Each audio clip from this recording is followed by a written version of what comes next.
herbicides and resistance? Well, some things are changing globally, Rob.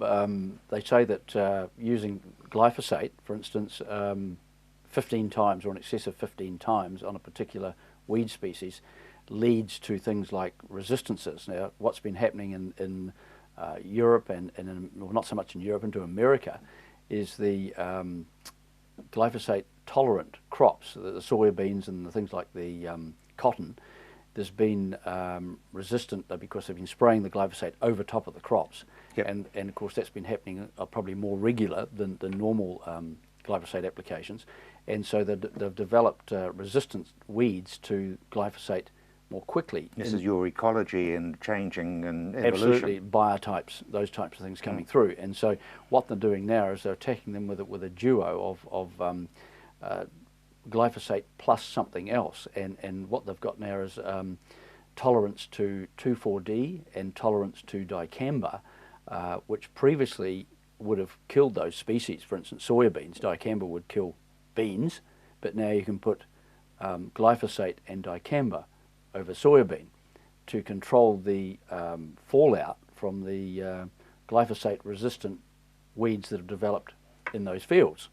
So that's sort of happening over there with those sort of tolerant crops, where over here where we're finding in orchards and places like that where glyphosate on its own has been used for a long time over species of weeds, that there are some that are now not being controlled. And so we'd be very, very reticent to use something like 2,4-D, which is a hormone, a hormone in there, and dicamba, which gets into the soil a little bit.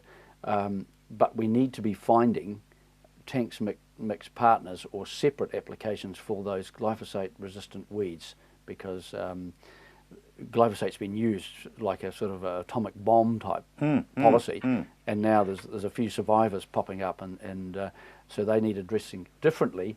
But you wouldn't go chasing a hormone or something like that in your armoury to have a go at those. So that's good. Interesting things. What's happening in the world, in the food security world?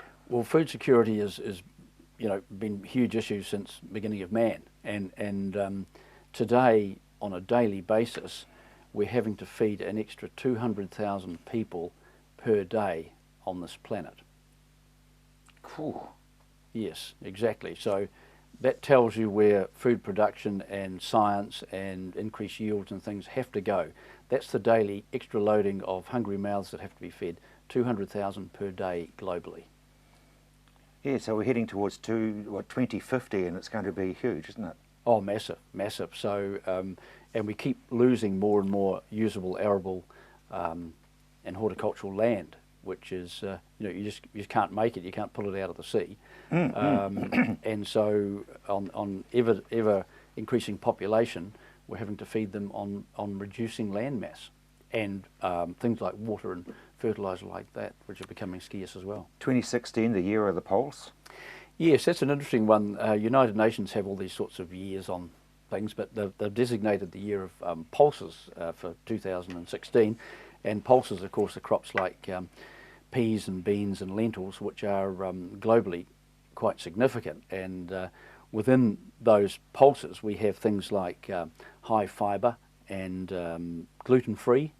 Those things are becoming quite buzzy in the food world at the moment, and of course they produce good protein levels and amino acids. So our friends the pulses are up on the stage next year. Sounds good.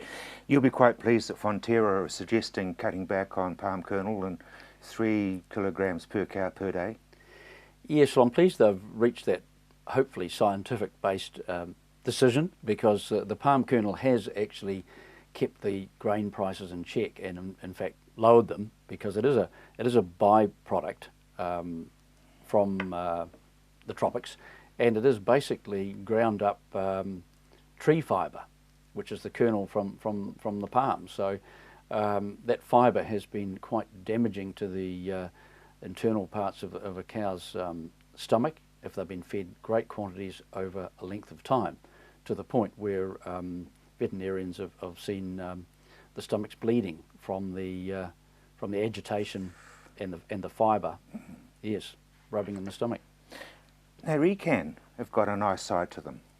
Yes, ECAN have showed that they have empathy with farmers at the moment, both dairy farmers and farmers suffering drought, and have sent out a nice letter to farmers saying that yes, we're on side with you guys, your income's less than halved and you're struggling, finding it hard, and also those poor farmers are still wrapped in drought in North Canterbury, and some of them happening both a dairy price and suffering drought. So really they're saying, yeah, talk to us. We won't be as hard, perhaps as hard and fast on slight non-compliances, but don't just use that as an excuse to put effluent into the river or anything. No, anything with like a that, reason, yeah. Because Big Brother is still watching. Exactly. But they are saying that, you know, talk to us. We're not as bad as you might think we are. And the fertiliser companies, they're doing their bit as well. They are indeed, and that's an interesting philosophy and an interesting switch. You know, they seem to have in the past, the major ones have fought each other on price to a point where they've always kept a little bit back, being a co-op, a little bit back for a rebate. Now, they're virtually saying now that we're not keeping anything back for a rebate, and probably they shouldn't have in the past. No. But they play this game of we're the greatest, we've paid more money back, we've held things because we've got this reservoir of funds. But in terms of farmers' cash flows, they've taken it when farmers probably would have preferred just the bottom price, the best price you can best possible on the day.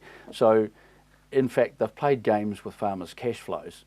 They've taken it so they can give it back and say we're jolly good fellows and look how well we run our business. But as a co-op, you know, these sorts of games do get played. And it's cash flow that's really, really important at this stage of the day. Absolutely, at the moment. And they have emptied their coffers, both at the end of their financial years, have paid back record amounts, and they've gotten from this point on, we'll give you rock bottom price, but don't be surprised if they put a bit more back in the kitty. Dennis, thank you very much indeed.